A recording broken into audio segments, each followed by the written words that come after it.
Hi, government class. We've made it to our first project. I'm going to walk you through how to do it. As always, you start at the home screen. You come down to your navigation center, and we're going to hit topic 1. Okay. We've worked through target 1, and so now we're going to do this target 1, or no, actually we're on success criteria 4. All right. You should see learning target 1, success criteria 4, U.S. system of government compared to others. Okay? Come on down. This is what you should see. And this is our first project. We are going to compare and contrast 3 different governments, one of which is the United States. You get to pick the 2 other governments you're going to compare the United States Gov to. Okay, here are just some of the options. These in blue are active links. If you choose an option that is not on this chart and that is not a blue active link, it is your job to do all of the research yourself. Okay, a lot of these links will give you a lot of information, but you're still probably going to have to do additional side research. Remember, Google is a great place to start, but you have to actually go into a few different websites and read through the content and take notes to get the necessary information you're going to need. YouTube is another great resource. Okay. So yeah, for the 3 questions you're going to tackle for each of the 3 governments are: what form and system of government does each country have? I don't want you to say the United States has a democracy. That is not even meeting a PT. Okay? You're going to need to tell me the United States has a democracy. The government is divided into 3 different branches: the executive, the legislative, and the judicial. Um, each branch has different responsibilities. The judicial branch does this, this, and this, and this. The executive branch does this. The legislative branch does this. At the top of our government, there is a president. State governments are led by governors.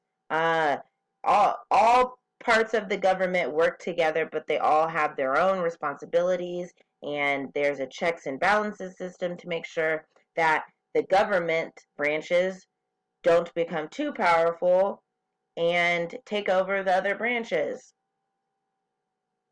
That's kind of what I want you to really dig into how the government is structured. Okay, you can talk about how the legislature is made up of congressmen, and that's broken into the Senate and the House of Representatives, and they all work on making bills and laws and blah blah blah blah blah blah. You got it. Okay, the next question is, how do people in these countries participate in the government? I'm not okay with you just saying in the United States people vote. There's way more participation going on, okay? Or lack of participation. Are people fighting to participate in that country? If you're using Venezuela, we're seeing a paradigm shift, and they're going to more of an authoritarian type of government. The people are actively fighting back against that. That's their participation. They are currently fighting against an authoritarian figure that's trying to turn it into a dictatorship. Okay? And then finally, the pros and cons of each government. I have a rubric made for this. It will be in your inbox along with the assignment sheet that I created and this video. Okay, after that, you're going to go to step 2, explore and draw conclusions. You are going to click this link that's going to take you to the Pew Research Center. You're going to scroll down. As you can see, it's automatically on default, which is the United States, but you're going to drop down to the other countries that you've chose.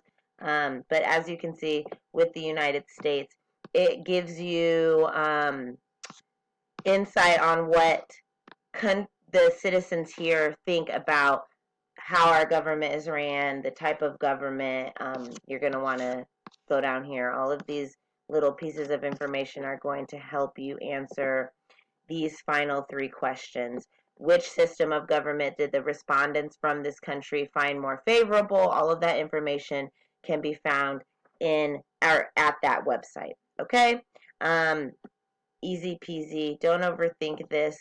You will be sent this very generic copy and pasted what you need to do for this assignment sheet.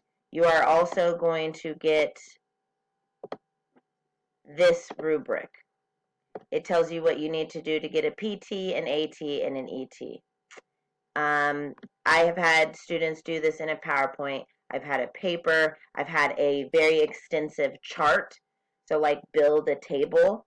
I've had a very elaborate Venn diagram. There are many ways for you to do this. Get creative. You can make a poster. We're at home. Get creative, and I'll see you in class. Have a great day.